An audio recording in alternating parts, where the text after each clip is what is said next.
Ane muthenya uria urajoirwo ni nduhio thutha wa Ohwo njera-ini ya atumia ya Langata kugenerwo ni andu a wendi mwega makihuthira muthi wa kurumbuiya akuru magitongorio ni Gikundi ya Compassionate Heart Organization.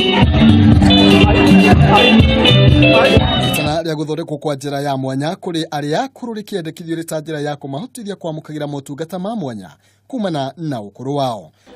Those of us who are elderly and in prison face many challenging situations, e.g. living with young people in the wards, especially in the wards that are not partitioned in any way, bathing and sharing the same bathroom and toilets with very young inmates. Ritana riri rikinyitwo mbaru ni mutafariri wa gikundi kiu kwanza akiendekithia mamuranagio na ciana ciao na makirwo mucio wa mwanya kuria magicenjeria mitugo.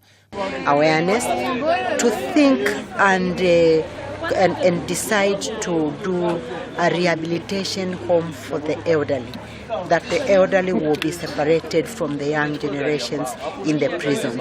We would be very glad if they did a home for them, home for the elderly in prisons, and they are treated in a better way.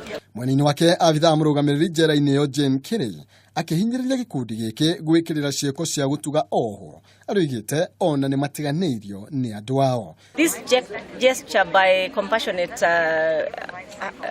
group shows that the elderly are respected and it should continue. It should be cascaded down to all parts of the republic.